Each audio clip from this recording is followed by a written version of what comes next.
C'est le 37e numéro des Technos qu'on vous propose cette semaine avec un nouveau venu dans l'équipe, c'est une surprise. «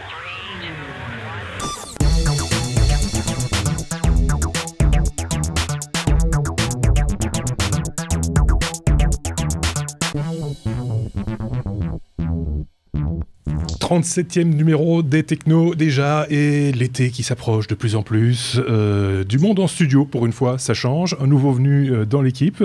Xavier, bonjour. Bonjour. Présente-toi en quelques mots, hein, rapidement. Alors, je suis le fondateur d'une société que vous avez testée dans les Technos, que vous avez rencontré dans les Technos via le produit Snugger. Ouais. Je sympathisais un petit peu avec les différents membres de l'équipe. Voilà. Et donc, voilà, j'ai répondu positivement à ta proposition. De rejoindre l'équipe en tant que chroniqueur régulier, et puis tu nous amèneras également quelques hors-séries, quelques tests d'appareils que tu manipules régulièrement. On va essayer. On va essayer, on en reparlera prochainement. Et puis, bien entendu, hein, les vieux de la vieille, on va dire, d'un côté. Voilà, David, et puis de l'autre, Marc, c'est un autre genre de voilà. Donc, c'est une petite équipe de 3 personnes cette semaine pour vous accompagner, pour vous informer. En tout cas, c'est notre actualité technologique de la semaine. Avant de l'aborder, on jette un petit coup d'œil sur le courrier des auditeurs cette semaine, si vous le permettez. Il y a eu beaucoup de commentaires depuis quelques semaines sur le hors-série consacré à la Surface 3 de Microsoft. Encore un commentaire qui a été fait par Coubignol. Cette semaine via YouTube, on regarde de la vidéo sur notre chaîne YouTube et qui faisait des remarques par rapport au stylet. Marc, tu t'en rappelles, tu nous en avais parlé de ce stylet permettant de dessiner. C'est justement un infographiste et un graphiste qui en parle et qui dit que malheureusement, bien souvent avec ce genre de stylet, on n'a pas un trait très régulier, surtout quand on le manipule rapidement. Et donc quand on écrit, en l'occurrence, on passe assez rapidement sur la tablette et donc ça crée des angles. Il n'y a pas vraiment de courbes qui s'inscrivent et même des fois on perd le tracé. Est-ce que c'est le cas également avec cette tablette, Marc ? Alors, comme avec toutes les tablettes, effectivement, et là, c'est le cas. Alors, je suis en train d'allumer la Surface pour essayer de le montrer à l'écran, parce que j'ai fait le test plus tôt, mais c'est toujours mieux de le faire. Alors, rappelez-vous, ça prend du temps pour booter. Ouais. Mais alors, ce que j'ai remarqué, par contre, oui, ça le fait, mais ça ne le fait pas systématiquement. Donc, par exemple, alors voilà, elle est allumée. Je vais prendre l'application qui est fournie avec une application de dessin simple qui vous permet, comme je l'avais dit, de reproduire certains canevas, certains effets de pinceau, de crayon, etc. Et alors, bon, vous excuserez mes talents. Et vous excuserez aussi la Surface qui boot toujours. Parce que, bon, tu veux qu'on fasse un autre sujet en attendant ? Non, ça va aller. Voilà. Nous y sommes. Donc, le temps qu'elle charge la page. Donc voilà, je prends un trait au hasard. Voilà. Et donc, si vous remarquez, voilà, donc on le voit à l'écran. On va essayer de le voir à l'écran. Ça va être un peu pourri peut-être. Ouais. Et donc, si on fait un trait très très rapide, hop là, effectivement, on remarque que ici, par exemple, il a tendance à linéariser le trait et à faire des angles un petit peu cassés. D'accord. Voilà. Par contre, je n'ai pas réussi à lui faire décrocher le trait. Donc, même si on griffonne vraiment à vitesse VV', il suit bien le trait. D'accord. Alors, par contre, ce que j'ai repéré aussi, c'est qu'il y a d'autres applications qui permettent de dessiner, notamment l'application Sketch de Autodesk, qui, elle, semble faire un meilleur travail. Mais dans l'absolu, il y a toujours des décrochages, il y a toujours ce phénomène d'angle que Coubignol nous évoque. Voilà. Donc non, désolé, c'est pas la tablette graphique ultime, j'en suis bien désolé, mais voilà, elle fait quand même du bon petit boulot. Ça fait déjà partie en quelque sorte du retour d'expérience que tu nous as promis par rapport à la tablette. On avait dit que dans quelques semaines, quand tu l'auras usée, on en reparlerait. Voilà, ça fait partie des éléments qu'on découvre au fur et à mesure quand on utilise ce type d'objet. Autre message que nous avons reçu, ça concerne le Shuttle, encore un hors-série que tu nous avais proposé, Marc, la semaine dernière ou la semaine d'avant, je ne sais plus très bien. Enfin, c'est le Shuttle XH97V, ce barebone assez séduisant, il faut bien le reconnaître. Et on s'était interrogé avec Sébastien sur la présence de ce port-série. Et un des visiteurs du site informaticien.be a confirmé qu'effectivement, dans certains cas de figure, comme par exemple dans le cas de caisses enregistreuses et de moyens de paiement et de choses comme ça, on préférait utiliser le port série pour diverses raisons, des raisons de stabilité, Marc, je pense, hein, c'est ça? Alors, des raisons de stabilité, historiquement, bon, les connexions qui passent par le port COM sont beaucoup plus éprouvées au niveau software et au niveau hardware. C'est un port qui a une ancienneté et une stabilité historique. Et effectivement, comme le dit notre lecteur d'informaticien.be, Mike, à partir du moment où un adaptateur USB RS132 se vautre, ben voilà, il suffit simplement de prendre un port et de le réaffecter ailleurs, et c'est beaucoup plus simple. Voilà qui est dit pour le courrier des lecteurs cette semaine. Vous avez remarqué que Xavier est venu avec un rhume ou une allergie ou je ne sais pas très bien. Ça va se calmer, ne vous inquiétez pas. C'est le rhume des foins, voilà, on va dire ça. On va attaquer la suite. Vous avez reconnu bien entendu les technos.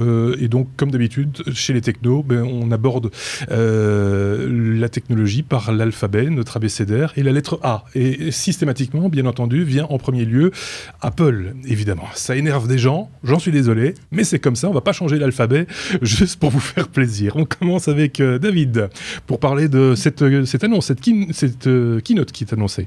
Oui, donc lundi prochain, effectivement, lundi soir, on aura droit au keynote transmis en direct par Apple. Donc au programme, on peut s'attendre aux nouveautés iOS 9, aux évolutions pour macOS, le fameux Apple Music qui commence à circuler un petit peu sur Internet, donc qui sera un service de streaming. On se rappelle que Apple a racheté Beats il y a quelques mois et donc qui profiterait un petit peu des connaissances de cette société-là. Qui fait partie maintenant intégrante d'Apple pour relancer un système intéressant et non gratuit. A priori, de ce qui a déjà circulé sur Internet, ce serait un service payant de streaming de qualité au niveau de la musique. On attend beaucoup de HomeKit et moi je l'avais dit, j'attendais beaucoup de l'Apple TV et ça c'est un peu la moins bonne nouvelle de cette semaine-ci puisque Apple ne ferait aucune annonce concernant l'Apple TV pour deux raisons en tout cas qui sont évoquées pour le moment. C'est un manque de partenaires pour pouvoir agrandir l'offre et les propositions qui existent déjà sur l'Apple TV et de deux, on attendait une nouvelle Apple TV, donc un nouveau hardware, et Apple ne serait pas prêt à sortir un hardware en tout cas au niveau de la qualité de ce qu'ils veulent et donc voilà, donc c'est une annonce qui pourrait être remise au prochain keynote, donc d'ici 5-6 mois. Alors différents sons de cloche sont apparus durant cette journée d'ailleurs, j'ai remarqué ça, j'ai un peu suivi l'actualité, de temps en temps il y a ce genre d'informations, ça circule, ça va très très vite, qu'il y aurait quand même des nouveautés liées à l'Apple TV, mais pas pour l'Apple TV en lui-même, mais en tant que centrale de HomeKit, qui est leur système de conversation d'objets connectés en quelque sorte. Je résume très fort. On n'en sait pas grand-chose, puisqu'au précédent keynote, ils avaient effectivement annoncé HomeKit comme ils ont annoncé Elf, mais pour lequel on n'a pas encore vraiment beaucoup de retours. Donc oui, peut-être qu'on aura droit à des annonces théoriques, mais pour ceux qui sont fans des annonces produits, malheureusement, il faudra un petit peu de patience. Tout à fait, on y reviendra bien sûr dans les technos, on en reparlera. Puisqu'on parlait de Beats, c'est quand même une bévue quelque part pour Apple, puisque déjà, à peine le produit récupéré, ils ont quelques soucis avec... Alors, ils ne sont pas responsables de ça, mais ça leur appartient maintenant, donc Apple se doit de s'en arranger. Ils ont des problèmes avec un des modèles d'enceinte de chez Beats. Oui, le Pile XL, donc, qui était le gros système portatif de son qui avait été vendu par Beats. Et il y a 5 couleurs qui sont concernées, donc le noir, le blanc, le rose, le bleu clair et le titane. Donc tout est disponible entre guillemets sur la page de rappel de Apple. Il y a un risque au niveau de la batterie, donc il pourrait surchauffer et donc après la surchauffe, c'est brûlé. Donc et c'est un gros rappel parce que Apple propose directement un remboursement. Oui, j'ai vu ça. Oui. Donc il y a pas c'est pas on vous l'échange, on va faire ce qu'il faut pour rectifier. Non, c'est vous nous le ramenez, vous achetez autre chose et nous on vous rembourse, et ils remboursent un montant de 300 €. Ce qui est a priori plus que la valeur de l'appareil, paraît-il. Ce qui est plus que la valeur actuelle. C'était pas la valeur, c'est moins que la valeur d'achat, puisque c'est un produit qui était vendu ici de tête à 350 ou 380 € à son lancement. D'accord. Maintenant, c'est des produits qui datent de janvier 2014. Donc, ceux qui en ont profité pendant 1 an et demi, ils font pas une mauvaise opération non plus, puisqu'ils auraient une perte de 50-60 €.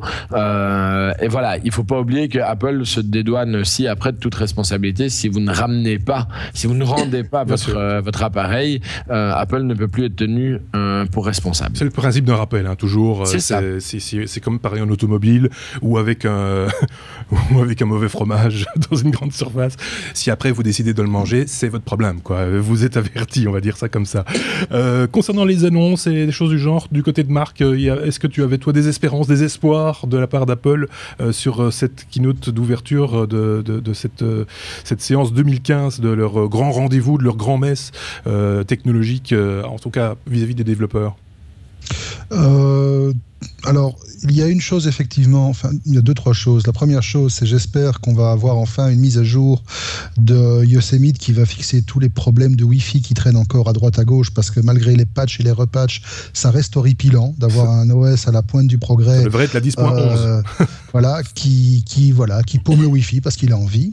Alors comme David, je suis aussi déçu de ne rien voir arriver de l'Apple TV, parce que moi j'ai appris à l'aimer, ma petite boîte, et effectivement j'aurais bien voulu voir ce qu'ils avaient en boîte pour elle, mais bon, donc ce sera à partie remise. Et par contre, pour iOS, vu que je suis beaucoup moins impliqué depuis que j'ai revendu mon iPhone pour un vrai téléphone, non, c'est méchant, c'est très méchant. C'est pas gentil. Non, mais par contre, la chose qui m'intéresse, c'est de voir la manière dont ils vont réussir à sécuriser iOS, vu qu'il y a une annonce qui est passée il y a quelques jours. Moi, je suis toujours un petit peu dans le marché de la bidouille, etc. Ouais. Et ils annoncent les hackers qui avaient réussi, qui faisaient partie des différents teams qui avaient réussi à jailbreaker les versions successives d'iOS, ont annoncé que probablement iOS 9 serait peut-être enfin la version d'iOS qui serait jailbreakable. D'accord. Enfin, ça, il l'avait déjà dit pour une autre version, ça me semble. Oui, mais n'empêche que depuis la 8.1.2, ils n'ont plus rien sorti. C'est donc, vrai. Voilà. Effectivement. Du côté, puisqu'il est là, autant en profiter. Xavier, toi, t'es pas très Mac. C'est pas un jugement de valeur. Hein, je dois avouer que le design d'Apple m'a toujours attiré, mais je fais plutôt attention aux caractéristiques. Donc, je trouve que Apple sort des produits qui sont généralement assez chers pour les caractéristiques qu'on peut trouver dedans, et le design m'importe un petit Performance versus prix, c'est pas le meilleur équilibre pour toi. C'est mon avis en tout cas, il y en a d'autres. Surtout après l'augmentation qu'il y a eu il y a 2 semaines, on l'a vu. Personnellement, j'ai testé pas mal les OS comme Linux, et je trouve que Windows a fait pas mal de progrès en termes de stabilité depuis la version 7 principalement. Donc, on est un peu cet avis-là aussi, avec peut-être moins avec David, mais Sébastien qui n'est pas là aujourd'hui et Marc, quoique David aussi.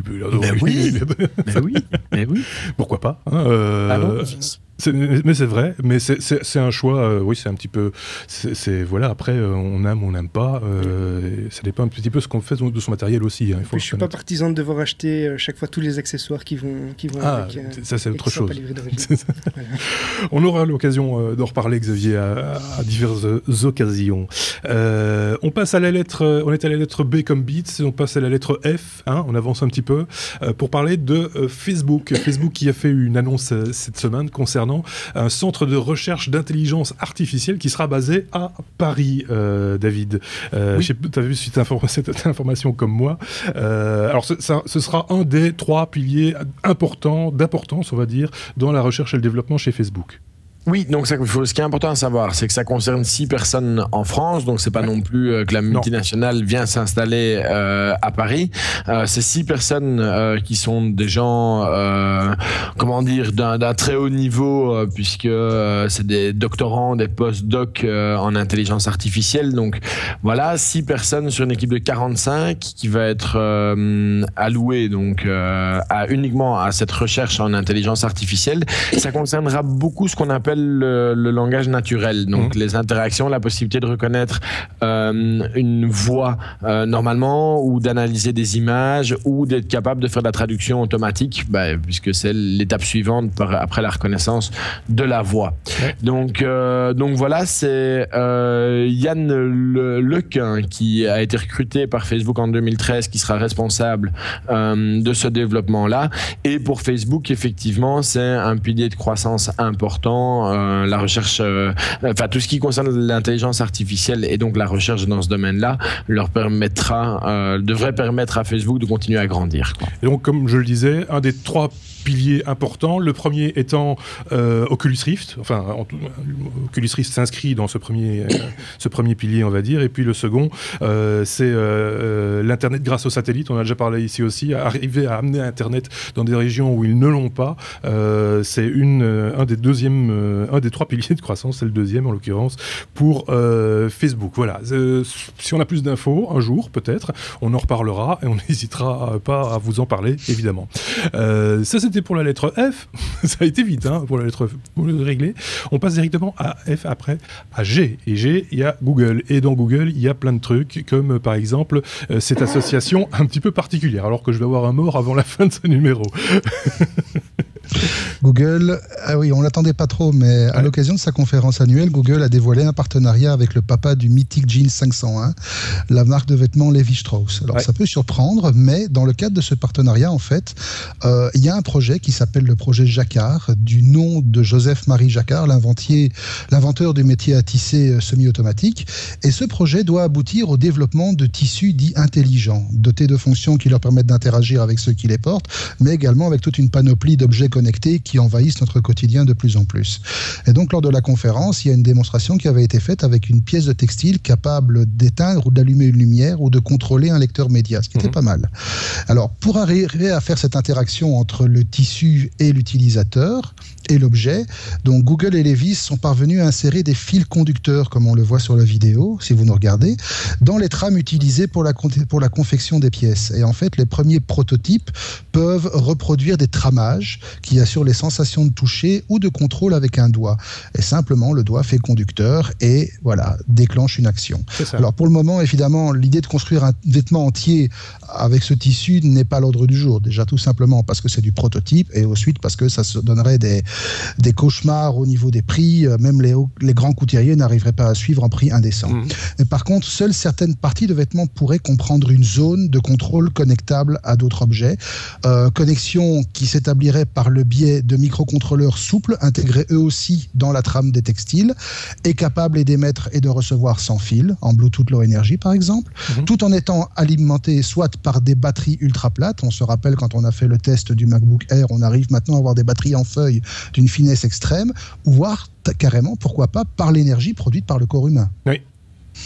Et donc voilà, pour l'instant, il y a seul Levi's qui a été retenu par Google pour développer ce nouveau pan du wearable computing, mais à terme, il y a d'autres marques qui pourraient certainement être tentées de produire des vêtements qui sont dotés des mêmes capacités. Et moi, par exemple, avec mon âme d'enfant, un beau petit produit que je vois et un marché que je vois tout à fait bien désigné pour ce genre d'application, c'est le marché des jouets pour tout petits pour faire des doudous connectés. Par exemple, oui. C'est vrai. Ceci étant dit, moi j'ai découvert il n'y a pas tellement longtemps qu'en termes de tissus connectés, il y avait déjà des choses au niveau professionnel qui étaient en train d'être développées et qui sont quasiment opérationnelles pour les pompiers par exemple, et qui permet de pouvoir à distance savoir quelle est la température du pompier. Donc après une certaine température, on se doute que ce pompier peut avoir quelques soucis, de savoir s'il est en vie, donc capter son biorhythme. Retrouver comme ça plein d'informations, le taux de monoxyde de carbone, etc. Et tout ça par le biais de sa combinaison, en fait. Et donc, au niveau professionnel, on voit que ça avance beaucoup plus vite. Et une fois que au niveau professionnel, les choses sont plus installées, on se doute bien que pour le grand public, il faut peu de temps après pour que ce genre de choses s'en vienne également pour le grand public. Je trouve ça assez passionnant. Moi. Je ne sais pas ce que vous en pensez ici et là-bas. Je vois David qui opine du chef. Oui, ça amène pas mal de possibilités. Enfin, je pense que, allez, là, on a parlé beaucoup de possibilités techniques intéressantes. Moi, je vois et le côté ludique aussi. Un paquet de développement beaucoup plus rigolo aussi. Et donc, voilà, ça amènera la technologie dans les vêtements. Je pense que toute personne qui a vu des films de science-fiction s'attend à ça aussi et voit des développements beaucoup plus personnels et beaucoup plus rigolos possibles. Voilà, on ne sait pas très bien à quoi ils pensent, mais... rien de particulier, mais voilà, le fait de pouvoir avoir des écouteurs qui sont branchés là et le lecteur MP3 qui est dans le t-shirt. Oui, on peut tout imaginer. Il y a moyen d'aller chercher plein de trucs. Non, c'était absolument pas malvenu et mon esprit est plutôt clair ce soir. Parfait. On reste chez toi, David, pour parler des horaires de transport. Déjà, si on arrive à avoir un train à l'heure, ce sera déjà pas mal, comme dirait ma mère. J'ai pas la solution pour ça, mais donc pour ceux qui utilisent les services de Google Maps, ils se sont déjà rendus compte que depuis longtemps, certaines de nos sociétés nationales de transport sont intégrées. Et donc, félicitations à la STIB, félicitations à Delaine pour ceux qui voyagent en Flandre, carton rouge pour la SNCB et pour les techs, puisqu'ils sont complètement absents de ce module supplémentaire de Google Maps qui s'appelle Google Transit. Et Google a fait une nouvelle annonce en disant que les horaires allaient enfin être disponibles donc à travers ce module Google Transit sur Google Maps. Le problème, c'est que avoir les horaires pratiques, théoriques, c'est bien. Mais nous, ce qu'on aimerait bien avoir, c'est les vrais. Donc voilà, donc on espère que ça aidera les sociétés qui sont déjà sur Google Maps à améliorer leur service.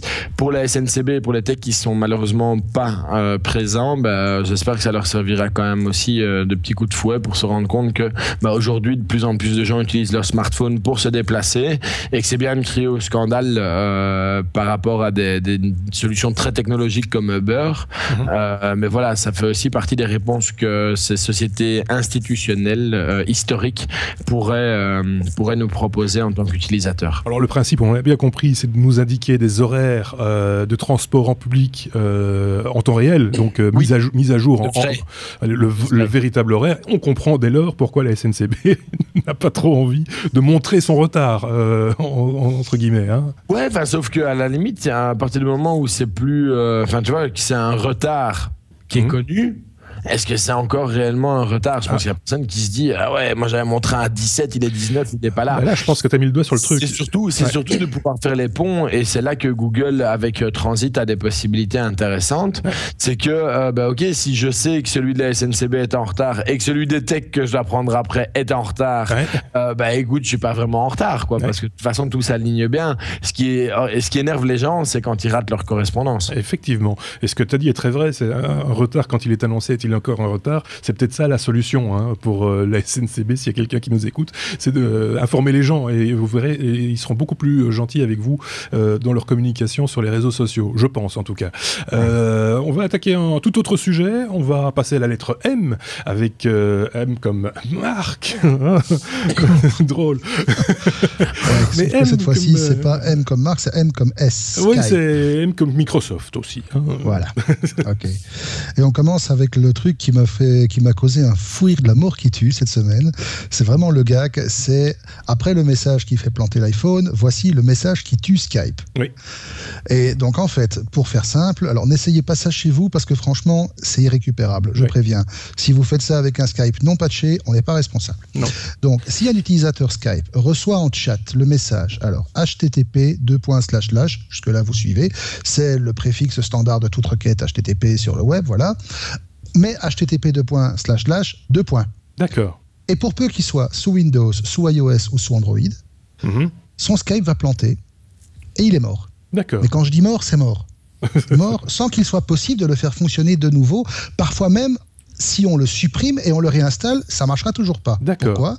Parce qu'au démarrage, Skype, la première chose qu'il fait après le login, c'est qu'il va récupérer sur ses propres serveurs votre historique de messages. Et s'il retombe dans l'historique de messages sur le fameux HTTP, il se harakirise de nouveau. D'accord. Alors, la seule solution, c'est soit que la personne qui a envoyé le message l'efface de son historique, et donc il va l'effacer de votre conversation, ou si vous êtes sous la version métro pour Windows 8.1 ou une version OS X, vous pouvez vous-même l'effacer parce que ces deux versions, pour l'instant, ne sont pas touchées. Petit passage, la petite blague pourrait effectivement aussi faire, dans certains cas, cracher le Skype de l'expéditeur. Mais de manière moins permanente, là, un simple reboot suffit à faire la chose. Je vois David, parce que je vois tout le monde ici, hein. Je vois David taper frénétiquement sur son clavier et il me fait peur. Il est en train d'envoyer ça tout de suite. Je me permettrai pas, ce serait pas rigolo. Oui. Alors, par contre, Xavier se posait la question de pourquoi j'ai acheté un Mac pour justement ne pas avoir de problème avec Skype. Oui, c'est ça. Parce que moi, je ne suis pas concerné. C'est bien connu qu'il n'y a jamais de bug. T'es juste concerné, tu frises quand tu ouvres Safari, c'est tout. Bon, donc en fait, le problème, pour clôturer, le problème semble avoir été découvert en fait par un utilisateur russe qui l'a partagé sur le forum de Skype et les administrateurs du forum ont vite réagi. Ouais. En fait, pour l'instant, les équipes de développement sont en train de bosser sur une série de correctifs qui ont commencé à être déployés. D'ailleurs, je crois que juste avant qu'on commence l'enregistrement de ce numéro, Marc s'est pris une belle mise à jour de Skype. C'était ça. Une sur deux. Donc voilà. Donc voilà. Mais effectivement, c'est surprenant quand même de laisser passer des bugs.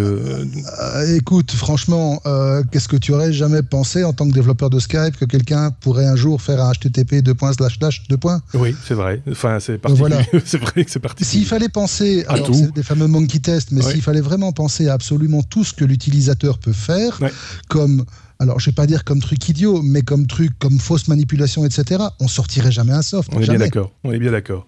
On passe tout à fait à autre chose, même si on reste chez Microsoft, hein, puisque Microsoft a fait une petite acquisition. Une petite acquisition à 100 millions. Non, justement, on ne sait pas, à 100 millions plus, parce que le montant total n'a pas encore été divulgué officiellement. On est dans une fourchette. D'accord. Alors, pour ceux qui ne connaissent pas, Microsoft vient d'officialiser le rachat d'un gestionnaire de tâches allemand qui s'appelle Wunderlist, et donc partant de son éditeur qui s'appelle Six Wunderkinder, donc Six Wunderkinder, désolé, allemand est très mauvais. Alors pour ceux qui ne connaîtraient pas Wunderlist, une application multiplateforme qui tourne sur desktop, sur web, sur smartphone, sur tablette, etc., qui permet de créer, de gérer des listes et des rappels de toutes sortes, de les classer, de les hiérarchiser, de les partager, et puis de les répartir même en mode collaboratif. C'est une très belle application qui fait très bien ce qu'on attend d'elle. Franchement, et en plus graphiquement, elle est très bien développée. C'est un petit bijou. Alors, Wunderlist met également à disposition de ses utilisateurs des listes publiques, comme par exemple la liste des meilleurs films à voir, la liste des meilleurs restaurants pour une ville donnée, la liste des plus beaux lieux touristiques à visiter. Donc il y a un aspect communauté sociale que l'application permet de développer entre ces groupes d'utilisateurs. Alors elle fonctionne sur un modèle freemium, elle offre également une version pro avec fonctions additionnelles plus au niveau collaboratif, donc à 4,50 € par mois ou 45 € pour un an. Alors, la société en question, donc Six Wunderkinder, est quand même déjà pas mal établie sur un marché qui est concurrentiel, parce qu'on retrouve quand même des concurrents de poids comme Todoist, Anydo, Remember the Milk, ou même carrément Google Keep ou Apple Reminders. Et la société revendique quand même déjà près de 13 millions d'utilisateurs à travers le monde, avec une belle croissance, parce qu'il faut remarquer qu'en décembre, ils affichaient 7 millions, ils affichent 13 millions maintenant. D'accord. Je ne sais pas si c'est un effet d'annonce ou quoi, mais... Et alors, selon les estimations des analystes, puisqu'on arrive à ça, Microsoft aurait quand même déboursé entre 100 et 200 millions de dollars pour faire main basse sur l'entreprise en question. Et après avoir finalisé les rachats d'Accompli, il n'y a pas tellement longtemps, c'est un éditeur mail pour 200 millions de mémoire, et plus récemment Sunrise, un calendrier collaboratif pour 100 millions. Belge en plus. L'arrivée de Wunderlist en fait à son tableau de chasse confirme que Microsoft veut adopter une stratégie en ce qui concerne son ambition de réinventer le marché de la productivité mobile. Et finalement, c'est vrai, quand on aligne toutes les acquisitions qu'ils font et tous les mouvements qu'ils font dans cette direction, on arrive à quelque chose de très très cohérent. Et encore une fois, comme on le fait régulièrement depuis quelques mois, bravo Microsoft, parce que franchement, ça bouge dans le bon sens. Et manifestement, là, la start-up en question reste autonome pour l'instant, en tout cas, en termes de développement. D'ailleurs, ils avaient une mise à jour d'importance, je pense, à mettre à disposition assez rapidement. Et tout ça ne change pas, rien ne bouge, hein, soyons clairs. Si vous êtes utilisateur de l'application, il n'y a pas de feu au lac, quoi. Ils l'ont pas racheté pour la fermer demain, quoi. C'est ça. Non, il n'y a pas le feu au lac. Et je me rappelle qu'on avait eu cette réflexion aussi lorsqu'on avait discuté du rachat de Sunrise. Ouais. On s'était posé la question, qu'est-ce qui arriverait ?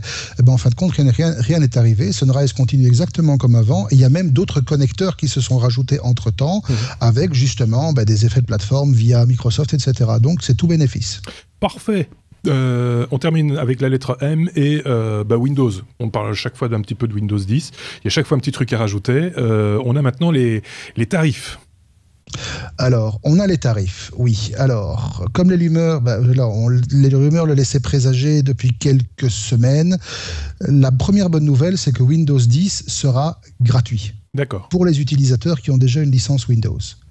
Alors, contrairement à ce qui se fait donc en règle générale, c'est-à-dire à chaque fois qu'il y a une mise à jour de l'OS, on dégaine la douloureuse tout court, Microsoft a changé son fusil d'épaule et a assuré la gratuité de l'OS, mais cette gratuité sera restreinte à certains critères. Tout d'abord, les utilisateurs de versions piratées, même s'ils auront droit à la mise à jour payante, n'auront pas droit à la mise à jour gratuite, parce que là c'est un peu normal. La version Enterprise de Windows n'est pas non plus concernée, et seules seront donc éligibles les versions de Windows 10 Home, Pro et Mobile. Au niveau des prix, on est à 109 € pour les versions Home et 199 € de mémoire pour les versions Pro. Ça reste quand même relativement cher quand on voit la politique d'Apple par rapport aux mises à jour majeures qui sont maintenant totalement gratuites. Ouais, ouais.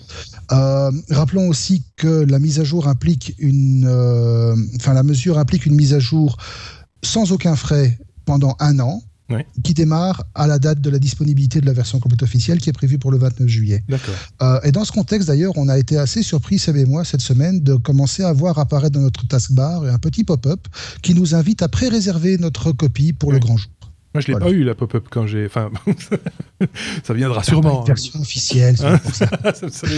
Mais bon, ce qu'il y a surtout, c'est qu'on se doute qu'au-delà de l'effet de la bonne action, il s'agit surtout d'accélérer le plus possible la migration vers la nouvelle plateforme afin d'essayer d'éviter que se reproduise l'expérience Windows XP qui avait pour Microsoft survécu de trop nombreuses années malgré les sorties de Vista et de Windows 7.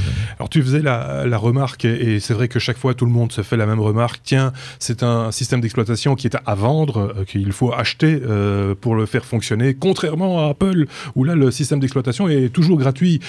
Attention, entendons-nous bien, Apple vend du hardware, et le software est là pour faire fonctionner leur hardware, tandis que Microsoft est un éditeur de soft. Normalement, ne fabrique pas ou peu de hardware. Donc, il y a quand même une nuance à apprécier. David ? Il y a une nuance, oui, effectivement. Oui, il y a une grosse nuance, et Apple, c'est pas vieux qu'ils offrent entre guillemets les updates majeurs.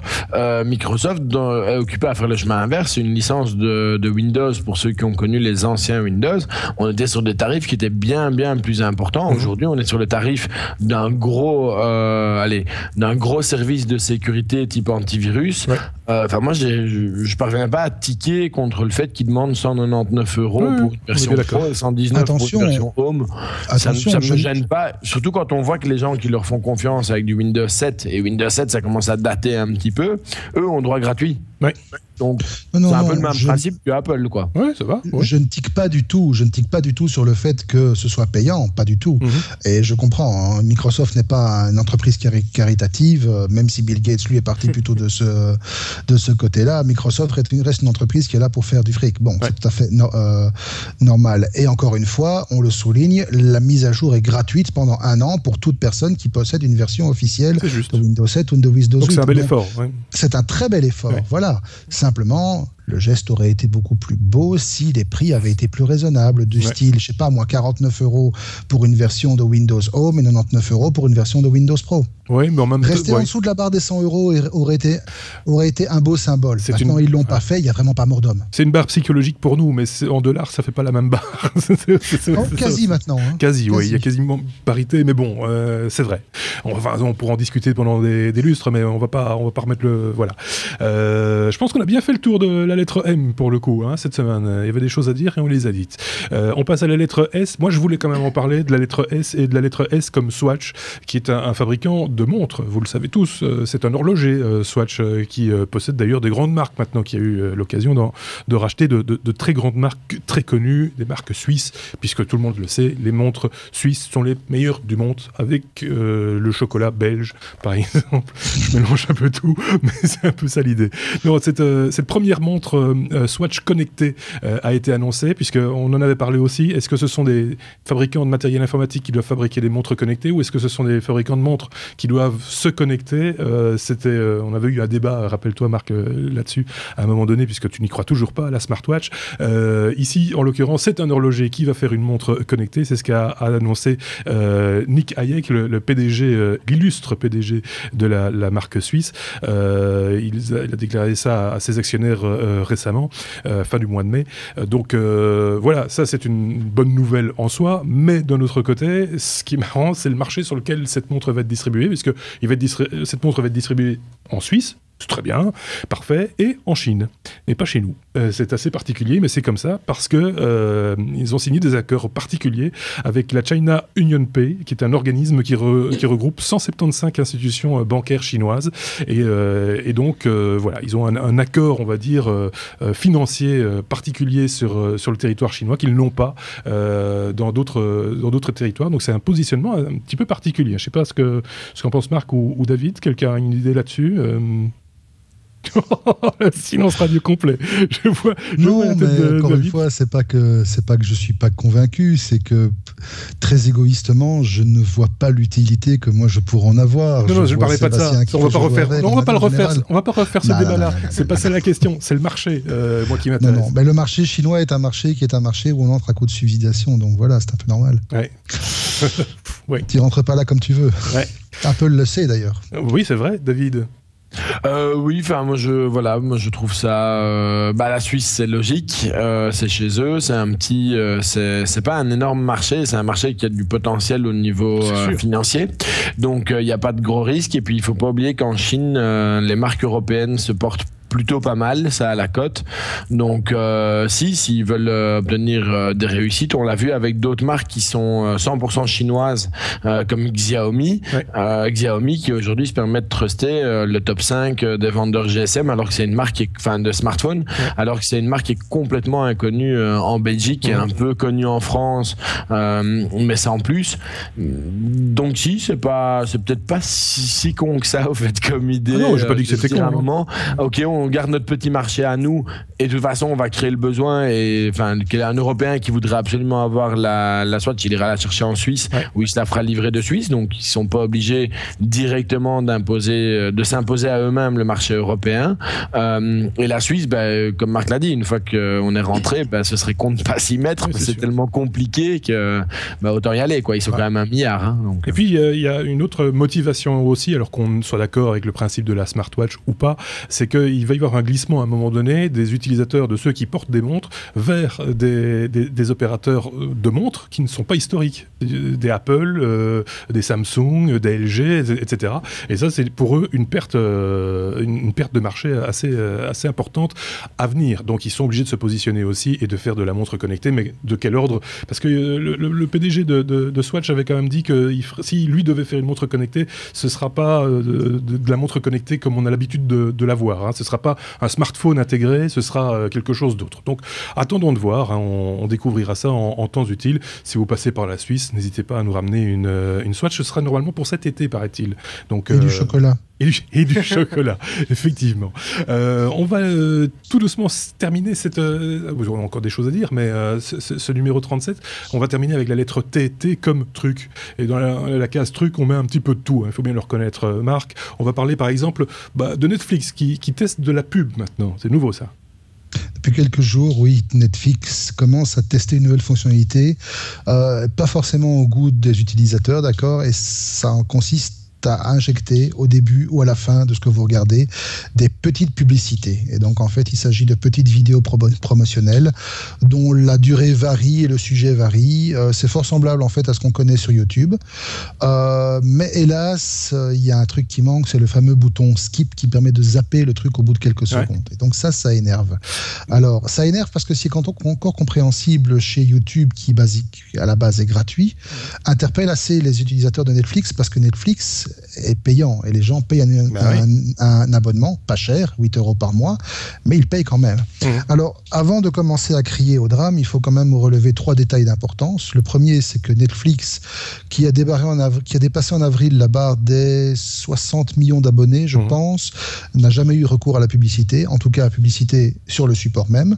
Donc on se demande dès lors si cette expérimentation ne serait pas un aveu déguisé comme quoi le modèle économique de la plateforme n'est pas aussi efficace que ça. Ensuite, les clips promotionnels pour l'instant n'ont pas pour vocation de promouvoir des produits tiers. Il ne s'agit que de promouvoir les services et le contenu de Netflix. C'est l'autopromo, quoi. C'est de l'autopromo. D'accord. Et enfin, pour l'instant, aucun risque de voir ce genre d'option débarquer en Europe, vu que c'est testé uniquement sur le marché américain et seulement sur un petit nombre d'utilisateurs qui accèdent au contenu via leur Xbox 360. Donc c'est vraiment un bêta-test assez précis. Mais il faudra quand même attendre quelques mois pour voir si Netflix transforme l'essai ou pas et adopte ce changement ou pas. Voilà, le responsable de Netflix, un des responsables de Netflix a dit qu'il y avait beaucoup d'expérimentations qui se faisaient et que toutes ne débouchaient pas sur des fonctionnalités implémentées.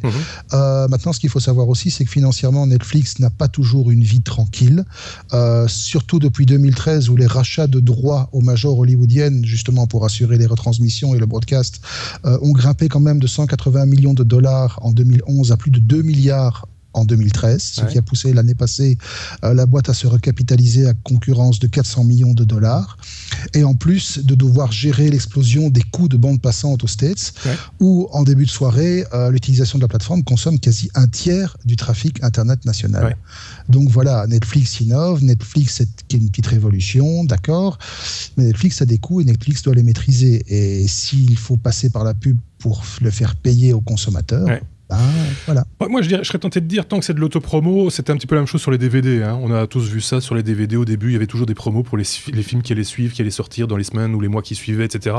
Bon, c'est rébarbatif, certes, mais ça reste une information. Si vous êtes cinéphile, bon, voilà, ça fait partie des choses supportables. Maintenant, ce qui serait embêtant, effectivement, c'est d'avoir de la vraie publicité pour des annonceurs tiers qui viennent ainsi s'ajouter en plus du prix que l'on a à payer, puisqu'on paye un prix en monnaie sonnante et trébuchante. Si en plus on a de la pub, ça va pas. Je vois que David t'es pas d'accord. Je suis pas d'accord. On va au cinéma. Il y a moyen d'arriver un quart d'heure en retard à la séance et de pas rater le début du film. Oui, mais ici, il n'est pas possible d'y échapper puisqu'on pousse sur le bouton et ça fait play. On va pousser sur le bouton et puis après faire une course et revenir quand c'est fini.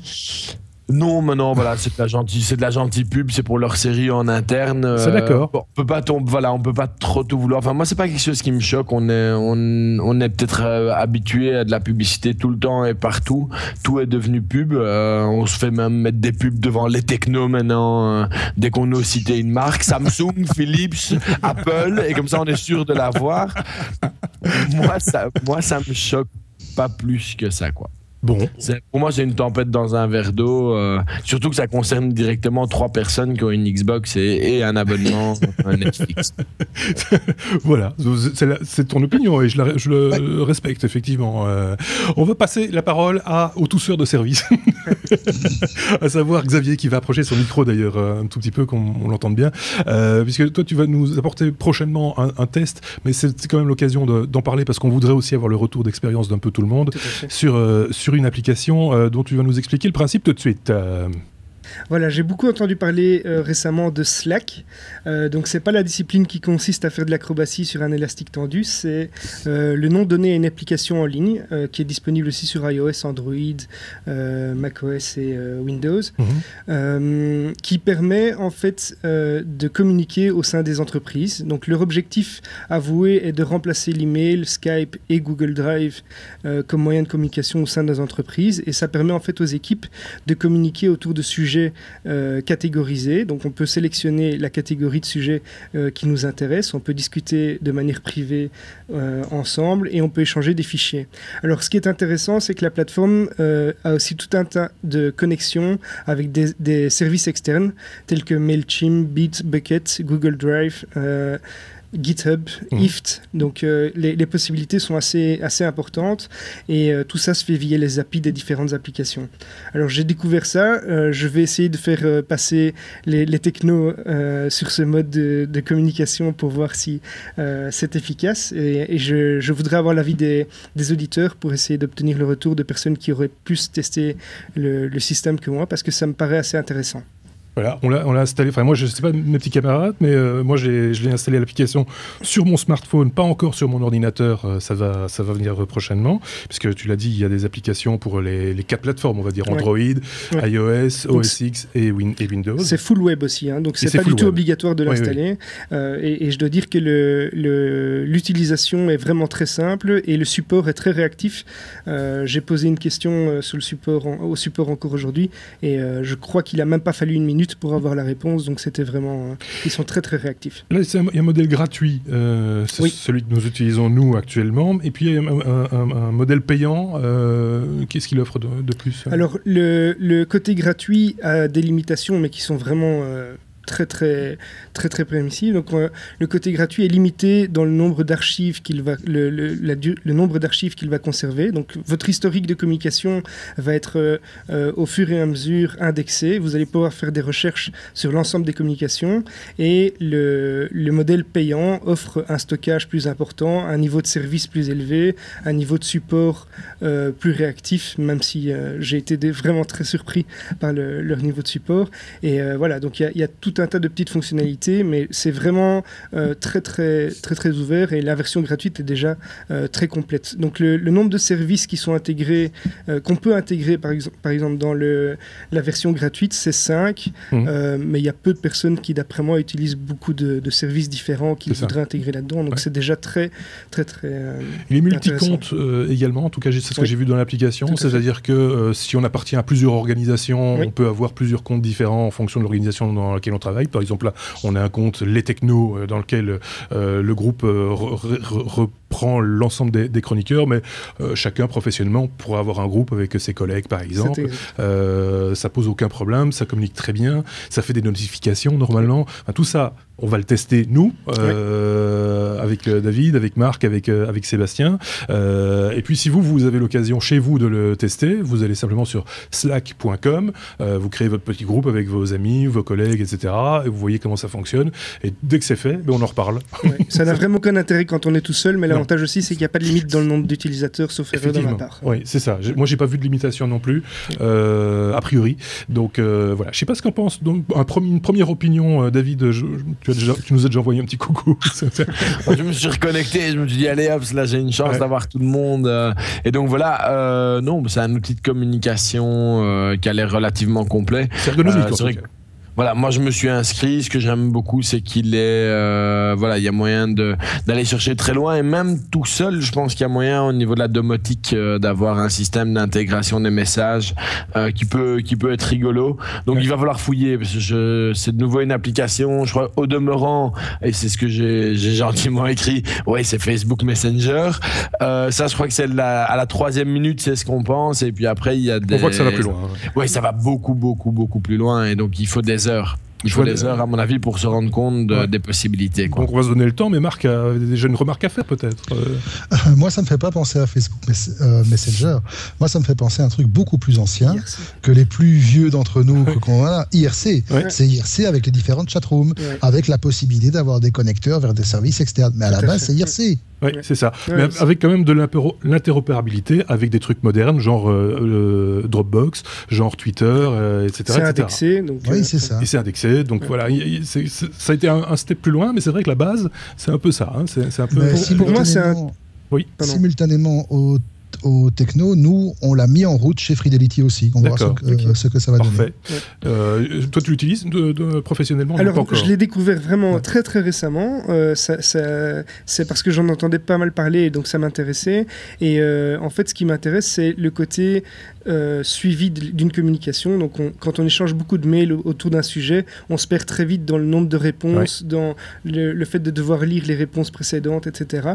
Ici, on a une discussion, donc c'est plus facile à suivre pour la personne qui arrive après coup. Et c'est plus facile de s'y retrouver, qu'on ne doit pas chaque fois lire la signature de la personne. Et, donc, c'est moins invasif aussi que l'email qui est utilisé pour tout et n'importe quoi aujourd'hui. Il faut bien le reconnaître.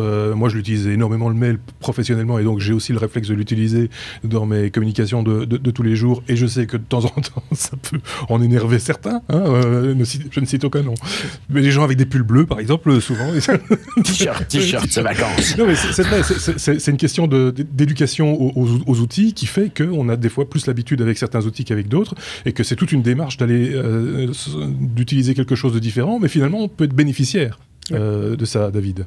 Ah oui, enfin, moi je suis convaincu que c'est possible. Maintenant, voilà, c'est pour moi encore un poil trop tôt pour dire si c'est l'outil qui va m'aider ou qui va me saouler. Donc voilà, je suis vraiment à tester. À partir d'un côté ou de l'autre. Bon, on va le tester avec les technos, de côté de Fidelity, ça va se tester aussi, et en parallèle avec les technos, comme ça on va voir justement la gestion multi-compte, voir si vous arrivez à jongler, toi Marc et Sébastien, entre les technos et le boulot. Je pense que ça se fera sans grande difficulté, mais on va le tester de manière large. Slack.com, le lien est bien sûr avec le billet de blog, et vous n'avez aucune difficulté à trouver ce machin-là facilement. On continue avec toi, Xavier, pour parler d'une fuite, pour le coup. On l'a mis dans les trucs parce que c'est une toute petite fuite concernant Samsung et sa Galaxy Tab S2. Voilà, donc c'est juste une petite info. Il y a un serial leaker qui s'appelle OnLeaks sur Twitter, qui a diffusé des images de la dernière version de la tablette de Samsung, donc la Galaxy Tab S2, qui se confirme comme étant la prochaine tablette étant la plus fine sur le marché. Elle aura une taille qui semble être de 5,4 mm d'épaisseur. Donc ce qui est relativement faible. Moi je suis déjà très surpris parce que j'ai une tablette Sony qui fait 6 mm et demi, je crois, et je trouve ça déjà très fin. On a presque peur de la plier. Bon, voilà.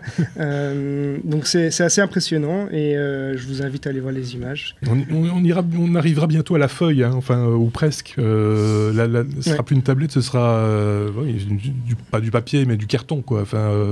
Et là on pourra s'inquiéter. Tout à fait. Et la commercialisation est prévue normalement en juin. En tout cas, l'annonce doit se faire aux alentours du mois de juin. Alors au mois de juin, normalement, c'est le CES. Non, je dis une bêtise, c'est pas le CES au mois de juin. Il y a quelque chose au mois de juin, me semble-t-il. Non, David, il est pas. Non, sur la photo. Ah non, ça peut passer. Nous, on peut partir en vacances. On peut partir en vacances. Non, mais non, au mois de juin, c'est maintenant le mois de juin, donc voilà, donc il n'y a rien de spécial. On verra bien, on va voir comment ça se passe. On vous tiendra bien sûr au courant. On termine avec Marc. J'ai eu peur de son titre. Marc, la seconde qui fait trembler les bourses. Ouais, bon, on va essayer de terminer sur un sujet un peu plus sérieux. Enfin, non, sérieux. Ouais. Est-ce que vous savez ce que veut dire UTC ? UTC, oui, Xavier semble savoir, non ? C'est le temps universel, non ? C'est le temps universel, c'est ça. Ce qu'on appelle le temps universel coordonné, en anglais, Universal Coordinated Time. Alors, c'est une échelle de mesure de temps standardisée qui est adoptée par la majorité des pays dans le monde et qui est basée, pour la petite histoire, à la fois sur le temps atomique international et le temps universel. Donc, c'est une combinaison des deux. Alors, le temps atomique universel, le temps atomique international, comme son nom l'indique, est un système de calcul de temps qui est basé sur un réseau d'horloges atomiques extrêmement précises. On parle d'une variation d'une seconde dans 15 milliards d'années. D'accord. Une idée. Le temps universel, lui, par contre, se base sur la rotation de la Terre et est mesuré en observant le passage d'objets de référence dans le ciel sur certains points bien précis. Alors, comme le temps atomique international est immuable par nature, donc une seconde sur 15 milliards d'années, c'est considéré comme immuable, on peut accepter ça, mais que le temps universel, lui, est variable, on rajoute par-ci, par-là, une seconde au temps universel pour qu'il soit en phase avec la rotation réelle de la Terre. D'accord. Donc, pour l'aligner sur ce qu'on appelle le temps cosmologique. Un tel ajustement va se passer dans très peu de temps, le 30 juin 2015 à 23h59 et est en train de faire trembler tous les marchés boursiers de la planète. Pourquoi ? Eh bien, parce que tous les ordinateurs des salles de marché et des sociétés de trading dans le monde sont synchronisés en temps universel coordonné. Et donc, cela pour permettre de passer des ordres de marché de manière ultra rapide, ultra précise et coordonnée suivant différents réseaux qui sont répartis dans le monde entier. On parle ici quand même de plusieurs centaines d'ordres par milliseconde, le record étant de 834 ordres passés en 1 milliseconde à New York il y a quelques temps. Or, comme le temps universel coordonné est basé en partie sur le CU et que celui-ci va être ajusté, le temps universel coordonné va l'être aussi.